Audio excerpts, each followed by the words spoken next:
everyone, welcome back to my channel. I hope all you are doing well. तो आइए start करते हैं class 11 business studies chapter 2।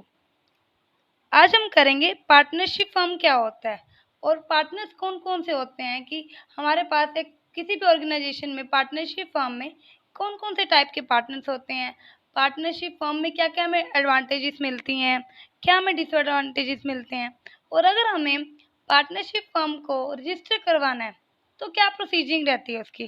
ठीक है, तो इससे पहले हमने 3 पार्ट्स कवर कर चुके हैं चैप्टर 2 के ही, जिसमें हमने ये देख लिया कि सोल ट्रेड क्या होता है, जॉइंट हिंदू फैमिली बिजनेस क्या होता है, एंड पार्टनरशिप फर्म का भी मीनिंग, फीचर्स कर लिए, पार्टनरशिप डीड कर लिया पार्ट 3 में। ठीक है, इसके बाकी का पार्ट इस वीडियो में पार्टनरशिप को कंप्लीट कर लेंगे। ओके, बाकी जो पार्ट्स हो चुके हैं हमारे चैप्टर 1 भी, उन सब का लिंक आपको डिस्क्रिप्शन में मिल जाएगा, एज वेल एज आप प्लेलिस्ट में जाके भी चेक कर सकते हैं। बिजनेस स्टडीज के नाम से प्लेलिस्ट है क्लास 11। ओके, तो आइए स्टार्ट करते हैं। फर्स्टली पार्टनरशिप बिजनेस का मीनिंग देखते हैं। ओके, पार्टनरशिप क्या होता है? इंडियन पार्टनरशिप एक्ट 1932 के अकॉर्डिंग, एक्ट क्या है हमारा? इंडियन पार्टनरशिप एक्ट 1932, उसके सेक्शन 4 के अकॉर्डिंग पार्टनरशिप एक रिलेशन है पर्सन्स के बीच में। ठीक है, क्या है? रिलेशन है कुछ लोगों के बीच में जो एग्री होते हैं कि हम एक बिजनेस स्टार्ट करेंगे, ठीक है, अच्छे से, और साथ में जो प्रॉफिट होगा वो हम शेयर करेंगे, और जो बिजनेस होगा कैरिड बाय ऑल और any of them acting for all, कि सभी करेंगे या फिर कुछ लोग सभी के बिहाफ पे करेंगे। यही पार्टनरशिप है कि कुछ लोग आपस में आए, इकट्ठे हुए और बोला कि हम एक बिजनेस करेंगे। ठीक है, तो उन्होंने स्टार्ट कर दिया, वही होता है पार्टनरशिप। वो आपस में क्या बन गए? पार्टनर्स बन गए। ओके, नेक्स्ट आता है who can be a partner. यहाँ पार्टनर आएगा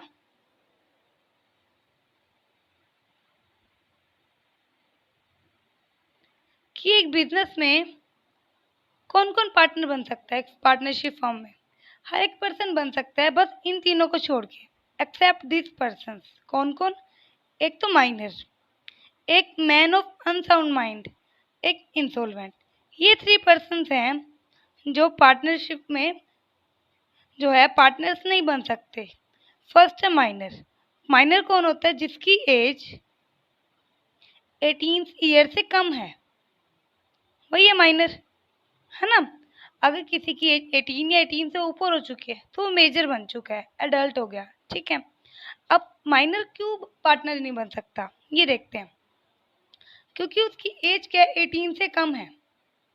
अब जो एग्रीमेंट तो होगा पार्टनर्स के बीच में, तो जब भी अगर हम माइनर के साथ कोई कॉन्ट्रैक्ट, कोई एग्रीमेंट कर रहे हैं तो वॉइड होता है, क्योंकि कल को पार्टनर्स के ऊपर जो माइनर पार्टनर होगा उसके ऊपर आप क्यों नहीं कर सकते, कोई भी केस फाइल नहीं कर सकते।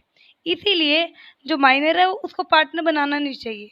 ओके, देन आता है मैन ऑफ अनसाउंड माइंड। वो पर्सन जिसका मेंटली वो ठीक नहीं है, जिसका माइंड सेट सही नहीं है अभी, तो वो भी पार्टनर नहीं बन सकता। एक इंसॉल्वेंट पर्सन जो दिवालिया घोषित हो गया, मतलब उसने ये कह दिया कि वो किसी भी तरह के कोई डेट के कोई पैसे नहीं पे कर सकता, वो होता है इंसॉल्वेंट। ये 3 पर्सन्स हैं जो पार्टनर नहीं बन सकते। ठीक है, अब पार्टनर नहीं बन सकते का इसका मतलब ये होता है कि आप अगर बना भी लिया, अगर वैसे तो लीगली इनको नहीं बना सकते, आप अगर आपने बना लिया इनको पार्टनर्स, तो आप इनके ऊपर केस फाइल नहीं कर सकते। आप अगर वो कल को कोई चोरी कर जाते हैं या फिर कुछ भी मिसकंडक्ट कुछ भी करते हैं तो आप इनके ऊपर केस फाइल नहीं कर सकते, क्योंकि वो अपनी मैच्योरिटी में नहीं आए, क्योंकि वो माइनर है या फिर वो अनसाउंड माइंड का है या फिर वो दिवालिया ही घोषित कर रखा है। ठीक है, नेक्स्ट देखते हैं रजिस्ट्रेशन ऑफ पार्टनरशिप। कि अगर आपको पार्टनरशिप फर्म को रजिस्टर करवाना है, फॉर्मेशन जो कर लिया आपने उसके रजिस्ट्रेशन करवाना चाहते हो, तो कैसे करवाओगे? ओके, पार्टनरशिप का एक्ट क्या है हमारा? 1932। पार्टनरशिप के एक्ट में वैसे कंपल्सरी नहीं है पार्टनरशिप फॉर्म को रजिस्टर करवाना, कोई भी कंपल्शन या मैंडेटरी नहीं है कि अगर आपको पार्टनरशिप फर्म ओपन करनी है, स्टार्ट करनी है, तो आपको इसको रजिस्ट्रेशन करवाना है। ऐसा कुछ कहीं भी नहीं लिखा हुआ, बट अगर आप करवाते हो तो उसमें आपको ही बेनिफिट मिलेगा। जैसे हम पार्टनरशिप डीड की बात करते हैं ना, कि जो आपके पार्टनरशिप डीड है आपकी रिटर्न होनी चाहिए। एडवाइजेबल तो यही है, आप ओरल भी कर सकते हो और रिटर्न भी, बट अगर रिटर्न करोगे तो दैट बेनिफिट टू यू। ऐसे ही अगर आप पार्टनरशिप फर्म को रजिस्टर करवाते हो तो उसका बेनिफिट आपको ही मिलेगा। कंपल्सरी नहीं है, ये आपके लिए एडवाइजेबल है, ताकि आपको कल को कोई भी प्रॉब्लम ना हो। ठीक है। देन आता है कि अगर आप रजिस्ट्रेशन नहीं करवाते तो क्या कॉन्सिक्वेंसेस होते हैं, क्या क्या उसके रिजल्ट आपको झेलने पड़ेंगे। ओके, फर्स्ट आता है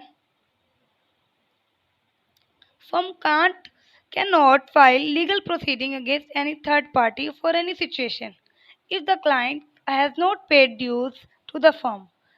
अब अगर आपने अपनी फर्म को रजिस्टर नहीं करवाया तो आपको एक तो ये सफ़र करना पड़ेगा। अगर आपको कल को आपके क्लाइंट पेमेंट नहीं करते, आपके ड्यूज नहीं दे रहे, तो आप क्या करोगे। हम तो केस ही फाइल करते हैं, बट अगर आपकी फर्म रजिस्टर्ड ही नहीं है तो आप केस फाइल नहीं कर सकते, क्योंकि आपकी इन्फॉर्मेशन है ही नहीं रजिस्ट्रेशन जो ऑफिस है रजिस्ट्रार के पास, इसीलिए। देन आता है अगर आपकी फर्म अनरजिस्टर्ड है तो आप कोई भी केस फाइल नहीं कर सकते किसी भी पार्टनर के खिलाफ। अगर कोई पार्टनर मिसकंडक्ट करता है, कोई चोरी करता है, कुछ कुछ गलत काम करता है, तो उसके खिलाफ अगर आप केस फाइल करना चाहते हो तो आप नहीं कर सकते अगर आपकी अनरजिस्टर्ड फर्म है। थर्ड आता है कोई एक पार्टनर दूसरे पार्टनर के खिलाफ भी नहीं कर सकता। थ्री चीज़ें हैं यहाँ, 3 पॉइंट्स हैं। फर्म किसी आउटसाइड क्लाइंट के खिलाफ भी नहीं कर सकता, फर्म किसी जो पार्टनर है उसके खिलाफ नहीं कर सकता केस फाइल, एक पार्टनर दूसरे पार्टनर के खिलाफ भी नहीं कर सकता, क्योंकि जो आपकी फर्म है वो अनरजिस्टर्ड है। रजिस्ट्रार ऑफिस जो फर्म रजिस्ट्रार है उसके पास आपकी कोई इन्फॉर्मेशन है ही नहीं, इसीलिए। ओके, तो इसीलिए एडवाइजेबल होता है आपको कि आपको रजिस्ट्रेशन करवा लेना चाहिए, ताकि कल को कोई भी डिस्प्यूट कुछ प्रॉब्लम हो तो आप केस फाइल करके उसको सॉर्ट आउट कर सको। ओके, नेक्स्ट देखते हैं कि अगर आपको रजिस्ट्रेशन करवाना है तो क्या क्या प्रोसीजर रहेगा, उसकी क्या प्रोसीजिंग रहती है। ओके, अगर आपको फॉर्म रजिस्टर करवानी है, ये कंपल्सरी नहीं है, ये करवाना है। और ये भी कंपल्सरी नहीं है कि अगर आपने आज फॉर्म ओपन करनी है तो आज ही कर लो। आप आज भी फॉर्म रजिस्टर करवा सकते हो जब आपने स्टार्ट की है, एज वेल एज कभी भी फ्यूचर में आपको जब नीड लग रही है या फिर आपको लग रहा है कि आप रजिस्टर करवा लेना चाहिए, तभी भी करवा सकते हो। ओके, फर्स्टली क्या करना है, आपको एक प्रेस्क्राइब फॉर्म मिलता है पार्टनरशिप फर्म के रजिस्ट्रेशन का, वो आपको फिलअप करना है। और साथ में आपको फॉर्म आजकल तो ऑनलाइन भी मिल जाएगा, उसमें जो भी डिटेल्स आपको मांग रखी है सभी आपने देनी है। डिटेल्स क्या क्या चाहिए होती है, नेम क्या है पार्टनरशिप फर्म का, एड्रेस सभी पार्टनर्स का, बिजनेस का आपका प्लेस क्या है, ब्रांच ऑफिस या मेन ऑफिस कहाँ पे है आपका, ड्यूरेशन ऑफ पार्टनरशिप कितने टाइम की पार्टनरशिप है ना। अब इसमें भी दो तरह की आती है, एक आती है पार्टनरशिप एट विल ड्यूरेशन वाले में, एक पर्टिकुलर पार्टनरशिप। ये सब हम पार्ट 3 में कर चुके हैं। अगर आपने वो वीडियो नहीं देखी पार्ट 3 वाली, उसका लिंक आपको डिस्क्रिप्शन में मिल जाएगा एंड प्लेलिस्ट में भी मिल जाएगा। अब वो जाके पहले वीडियो देखिए, देन आपको ये ईजिली समझ आएगा ये पार्ट। ओके, एक बार मैं समझा देती हूँ क्या होता है। एक होती है पार्टनरशिप एट विल, कि पार्टनर से डिसाइड नहीं किया कि कब तक करनी है, उन्होंने कहा कि जब तक हमारा मन होगा तब तक हम ये पार्टनरशिप चलाएंगे, इनडेफिनेट पीरियड तक का है। एक आती है पर्टिकुलर पार्टनरशिप, जिसमें हम पहले से ही फिक्स करके रखते हैं कि 2 ईयर्स के लिए, 5 या 10 ईयर्स के लिए ही पार्टनरशिप ओपन कर रहे हैं, तो वो ड्यूरेशन हम मेंशन कर देंगे अगर हमारा पर्टिकुलर पार्टनरशिप है तो। Then date of joining of partners, कि कौन कौन से पार्टनर्स किस टाइम आपके फर्म में आए, कब उन्होंने एडमिशन लिया, देन आपने बिजनेस कब स्टार्ट किया, ये सब चीज़ें आपके उस फॉर्म में डिफाइन होती है, आपको बतानी होती हैं। ओके, नेक्स्ट उसके बाद क्या करना है आपने, जो आपके पार्टनरशिप डीड है। अब ये क्या होता है, पार्टनरशिप डीड क्या है, एग्रीमेंट है, कॉन्ट्रैक्ट है, जिसमें सभी डिटेल्स होती हैं कि आपके नेम क्या है पार्टनर्स का, पार्टनरशिप फर्म क्या है, बिजनेस क्या कर रहे हो, प्रॉफिट शेयरिंग रेशियो क्या रहेगा, कैपिटल कितनी इन्वेस्ट कर रहे हैं, लोन अगर लेते हैं तो क्या इंटरेस्ट देना पड़ेगा, काफ़ी सारी चीज़ें होती हैं मेंशन उसमें। ठीक है, उसकी कॉपी आप साइन करके वो भी रजिस्ट्रार में दोगे। देन जो फीस वगैरह, स्टैम्प फीस है या फिर स्टैम्प ड्यूटी फीस जो भी डिफाइन की गई है पहले से ही, वो आपने पे करनी है।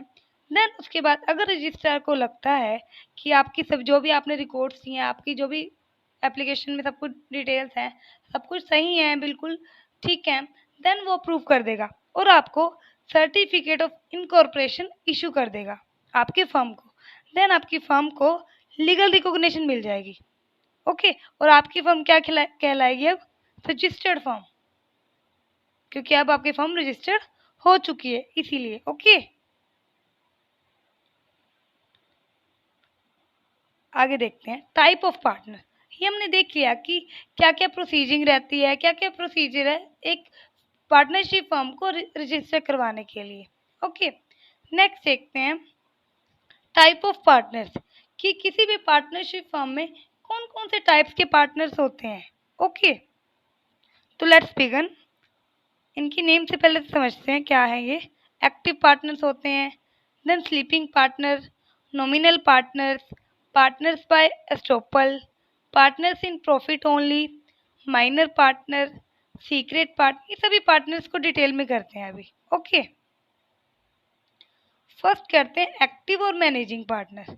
नेम से ही शो हो रहा है तो एक्टिव, वो पार्टनर जो आपके फर्म में डे टू डे एक्टिविटीज़ में पार्ट ले रहा है, एक्टिवली पार्टिसिपेशन कर रहा है। डेली के डेली जो भी हमारे ऑपरेशंस हैं, जो भी वर्किंग है डेली की कंडक्ट है, उसमें एक्टिवली पार्ट कर रहा है, डेली जो अपना काम करता है, वो होता है एक्टिव पार्टनर या मैनेजिंग पार्टनर।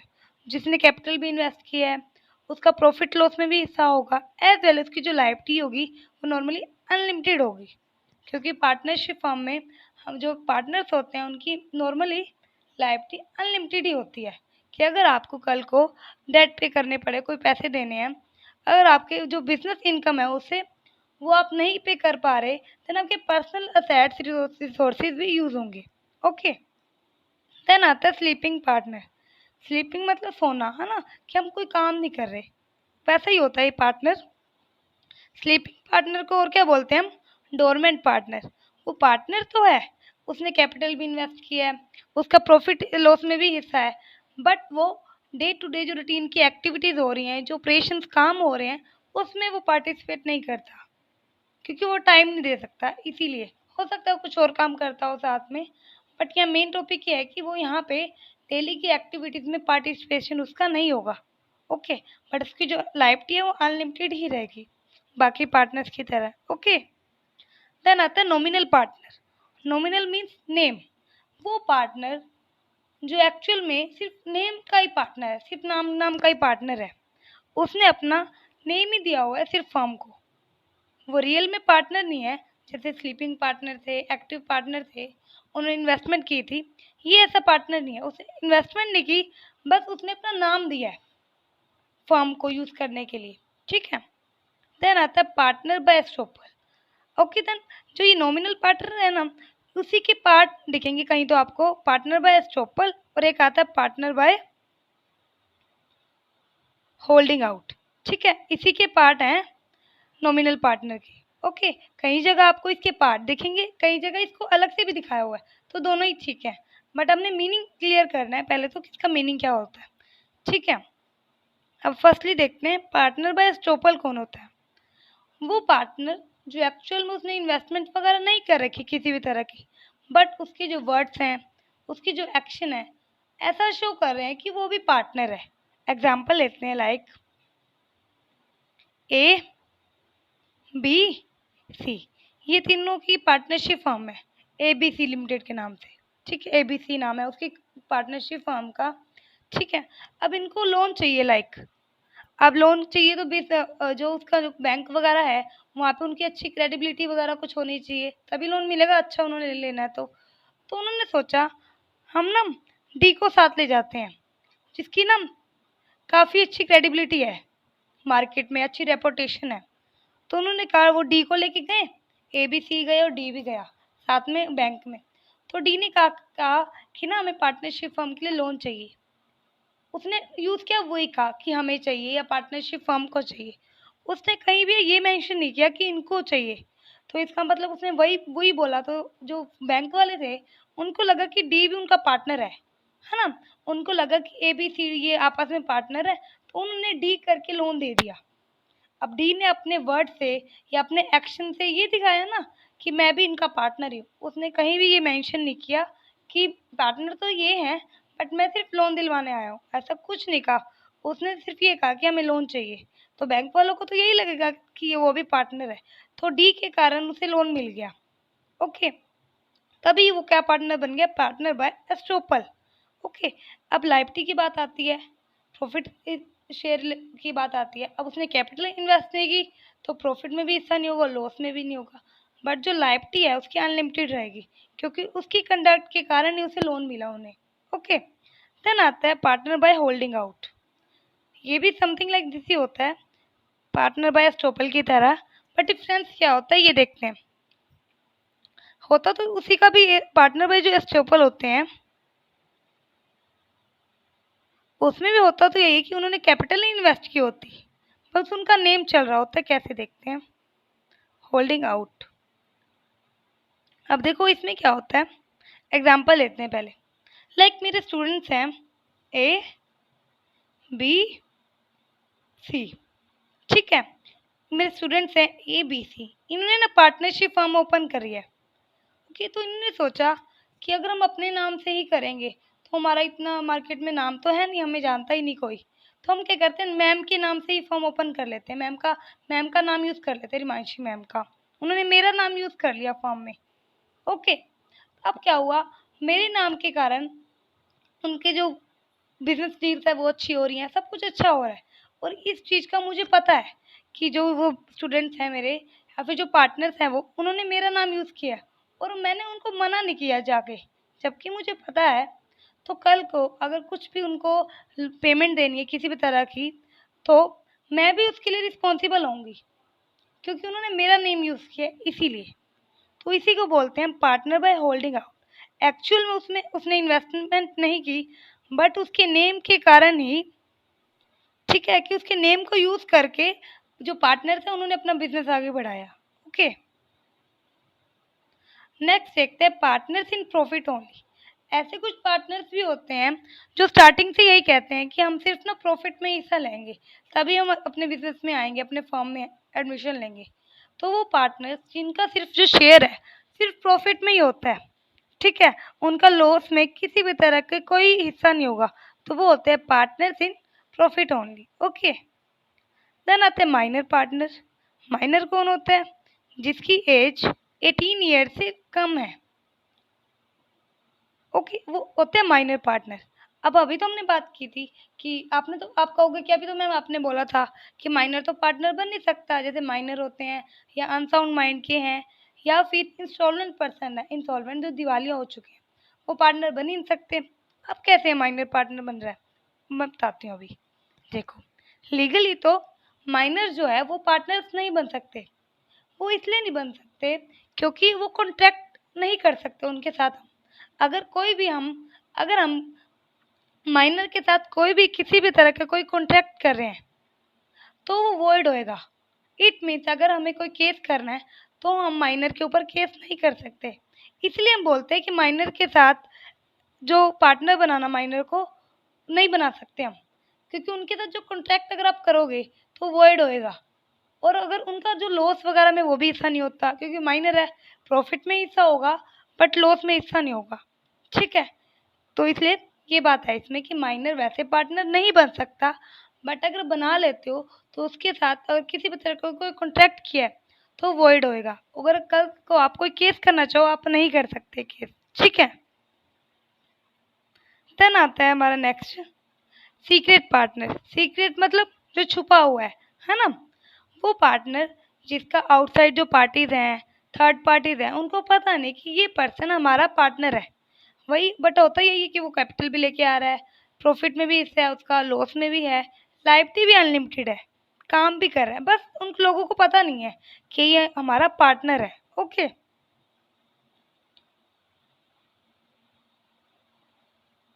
देन आता है आउटगोइंग पार्टनर्स। वो पार्टनर जो वॉलेंटरी रिटायर हो रहे हैं फर्म से, डिसॉल्व होने से पहले, पार्टनरशिप फर्म के बंद होने से पहले ही वो रिटायर हो रहे हैं, ठीक है, इसीलिए उनको क्या बोलते हैं हम, आउटगोइंग या रिटायरिंग पार्टनर। ओके, देन आते लिमिटेड पार्टनर्स। नॉर्मली तो जो पार्टनर्स होते हैं उनकी लायबिलिटी जो होती है अनलिमिटेड होती है, बट अगर जो लिमिटेड पार्टनर हैं उनकी लायबिलिटी रहेगी, क्या रहेगी, लिमिटेड रहेगी। सिर्फ उनकी कैपिटल जो उनका उन्होंने इन्वेस्टमेंट किया है वहीं तक वो पेमेंट करेंगे, उसके आगे नहीं। ओके, ये हो गया हमारे टाइप्स ऑफ पार्टनर्स कि कौन कौन से टाइप्स के पार्टनर्स होते हैं। ओके, कई बार आपको हेडिंग ये भी मिल सकती है कि जो आपके पार्टनर्स है ना 2 टाइप्स के होते हैं, फ्लैज, फुल फ्लैज और नॉन फुल फ्लैज। एक बार देख लेते हैं। फुल फ्लैज पार्टनर्स और non full fledge. Okay,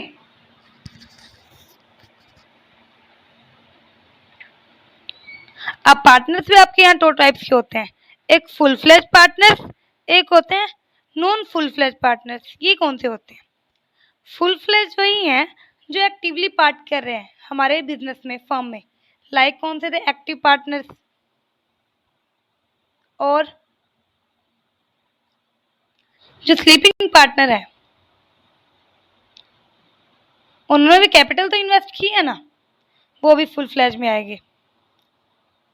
then ये आपके सीक्रेट पार्टनर, वो भी आएंगे आपके फुल फ्लैज में। वो पार्टनर्स जो काम तो सभी कर रहे हैं, सारा काम कर रहे हैं, बट लोगों को पता नहीं कि वो आपका पार्टनर है। ये सभी किस में आते हैं? आपके फुल फ्लैज में। देन नॉन फुल फ्लैज में कौन से होंगे? बाकी सारे जो भी हमने करे हैं। नॉन फुल फ्लैज में कौन से आएंगे? जो हमने किए नॉमिनल पार्टनर्स,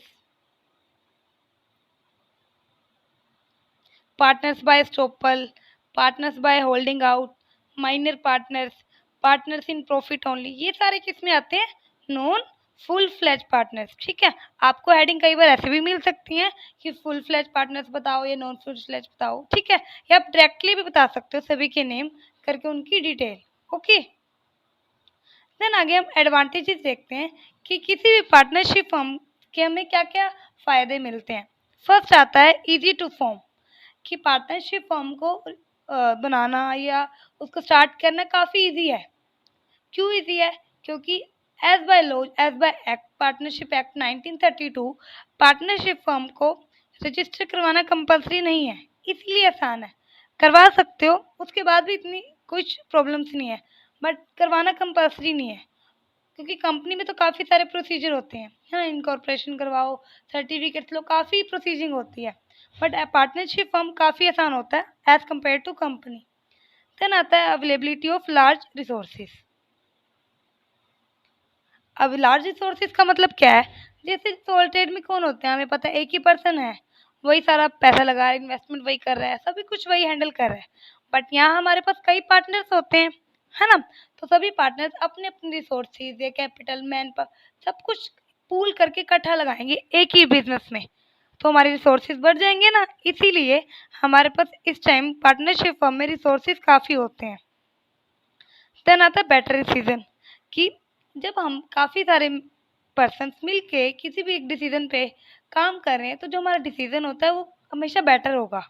ओके, देन आता है फ्लेक्सिबिलिटी इन ऑपरेशन, कि जो भी हम काम कर रहे हैं उसमें फ्लेक्सिबिलिटी रहती है काफ़ी, कि कुछ भी चेंजेस करने हैं हम किसी भी तरह की, सभी की हमने जो भी जजमेंट है, जो भी चाहते हैं, सभी से पूछा, सभी की राय ली और साथ में आपने वो चेंजेस जो नीड है वो कर दिए।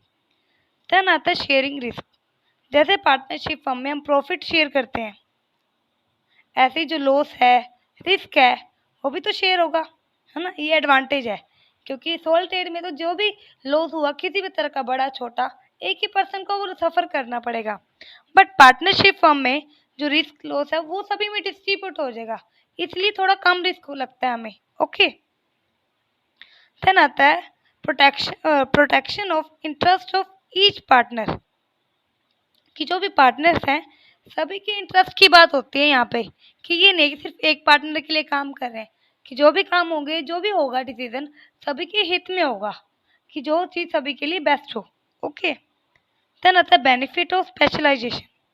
स्पेशलाइजेशन का मतलब क्या होता है कि हर एक जो पार्टनर्स आए हैं वो किसी ना किसी फील्ड में तो एक्सपर्ट होंगे ना, कोई ना कोई उनको नॉलेज कोई स्किल होगी, तो वो सारी स्किल्स को हम यूज़ करके बेनिफिट उठा सकते हैं। ओके, नेक्स्ट आते हैं हमारे डिसएडवांटेजेस या लिमिटेशंस कि पार्टनरशिप बिजनेस की क्या क्या लॉसेज या क्या क्या डीमेरिट्स होती हैं। फर्स्ट आता है अनलिमिटेड लाइबिलिटी। सबसे बड़ा बड़ा ड्रॉबैक तो यही है कि जो भी पार्टनर्स हैं उनकी जो लाइबिलिटी होती है वो अनलिमिटेड रहती है, कि अगर कल को आपको जो पेमेंट करनी है आपके बिजनेस इनकम से नहीं दे पा रहे तो आपकी पर्सनल असेट्स भी यूज होंगी। तो ये सबसे बड़ा ड्रॉबैक होता है पार्टनरशिप में, कि आपकी जो पर्सनल एसेट्स वो भी यूज होगी। देन आता है अनसर्टेन लाइफ, कि एक पार्टनरशिप हम की जो लाइफ है सर्टेन नहीं है ना। हमें नहीं पता कि कब, जैसे हमने देखा कि मिनिमम 2 होते हैं मेंबर्स, है ना, 2 से एक 1 हो जाए तो आपकी पार्टनरशिप बंद हो जाएगी, है ना। तो इसीलिए हमें उसकी लाइफ का नहीं पता, चलने को काफ़ी साल भी चल सकती है, कि चलने को कुछ टाइम भी, बस कुछ टाइम ही ख़त्म हो सकती है ना। देन आता है लैक ऑफ हार्मनी। हार्मनी में जो आपस में सामंजस्य है, आपस में कोऑपरेशन कोऑर्डिनेशन है, कई बार वो लैक हो जाता है, क्योंकि कई बार लोगों पार्टनर्स हैं उनमें कोऑपरेशन नहीं बैठता, उनमें आपस में डिसीजन जो मेकिंग पावर है उनकी सेम नहीं रहती, कोई क्या सोचता है कोई क्या सोचता है, इसी कारण उनमें जो हार्मनी है वो खराब हो जाती है। अगर उनमें म्यूचुअल जो कॉन्फिडेंस है या एक दूसरे पर ट्रस्ट है वो नहीं रहेगा, देन पार्टनरशिप हम आगे नहीं बढ़ सकते। ओके, तो इसीलिए कई बार लैक ऑफ हार्मनी के कारण भी हमें पार्टनरशिप फॉर्म में काफ़ी सारे लॉसेस उठाने पड़ते हैं। देन आता है लिमिटेड कैपिटल। वैसे तो काफ़ी जो पार्टनरशिप जितने भी आए पार्टनर्स आ रहे हैं सभी कैपिटल लाएंगे, बट फिर भी लिमिटेड ही होते हैं as compare to company. Company में तो काफ़ी कैपिटल लगती है, काफ़ी शेयर होल्डर काफ़ी मेंबर्स होते हैं, बट पार्टनरशिप में फिर भी लिमिटेड ही होंगे, है ना। तो इसीलिए जो हमारे पास कैपिटल होती है वो लिमिटेड ही होती है। देन आता है नो ट्रांसफरेबिलिटी ऑफ शेयर्स। अब ट्रांसफर ऑफ शेयर होता क्या है, पहले मीनिंग देखते हैं। ट्रांसफर ऑफ शेयर का मतलब ये है कि क्या पार्टनर्स अपने शेयर ट्रांसफर कर सकते हैं। इट मीन्स अगर पार्टनर नहीं आ पा रहा है या वो चाहता है कि मैं बिजनेस नहीं कर पा रहा, मैं अपनी बदले किसी और भाई को या किसी और को भेज दूं, क्या वो कर सकते हैं? नहीं, वो अपनी जगह अपना जो शेयर है या ट्रांसफर अपना शेयर नहीं कर सकता पार्टनर्स के एग्रीमेंट के बिना, कि अगर वो एग्री हैं, पहली बात तो कर ही नहीं सकता, वो अपना शेयर ट्रांसफर नहीं कर सकता, उसकी एडमिशन हुआ है पार्टनरशिप में तो उसी को करना पड़ेगा काम। बट अगर जो पार्टनर्स हैं बाकी एग्री हो जाते हैं कि कोई बात नहीं, आप उनको भेज दो, वो हमारे पार्टनर है आगे से, तब आप उन्हें पार्टनर बना सकते हो, तब आप अपने शेयर ट्रांसफ़र कर सकते हो। बट नॉर्मली पार्टनरशिप फर्म में आप अपने शेयर्स जो है ट्रांसफ़र नहीं कर सकते। शेयर्स मतलब वो नहीं है यहाँ कि शेयर्स जो आपने परचेज किए हैं, शेयर्स का मतलब अपना हिस्सा या अपनी जो वहाँ पे आप पार्टनर हो वो चीज़ आप ट्रांसफ़र नहीं कर सकते। ओके, हमारे एडवांटेजेस भी हो गए एंड डिसएडवांटेजेस भी हो गए। नेक्स्ट देखते हैं हम सोल प्रोप्राइटरशिप और पार्टनरशिप में डिफरेंस क्या है। लास्ट टॉपिक है इस वीडियो का। ओके, फर्स्ट मीनिंग करते हैं। सोल ट्रेड क्या है? वो बिजनेस ऑर्गेनाइजेशन जिसमें एक ही पर्सन है, सिंगल मैन है, वन मैन शो है, जिसमें एक ही पर्सन ओनर है, वही पार्टनर वही सारे काम हैंडल कर रहा है, उसी की मैनेजमेंट है, वही ऑपरेशन कर रहा है। देन पार्टनरशिप क्या है? जिसमें 2 और मोर पर्सन एक साथ मिलके बिजनेस कर रहे हैं, अपना प्रॉफिट और लॉस शेयर कर रहे हैं। Okay, then governing act. Sole trade का स्पेसिफिकली कोई एक्ट नहीं है, पर पार्टनरशिप फर्म का एक एक्ट है, पार्टनरशिप एक्ट 1932। देन आता है ओनर, कि मालिक कौन है। सोल ट्रेड में तो वही वो पर्सन जो मेन हेड है, वही पार्टनर जो वही मेन है, वही मालिक है।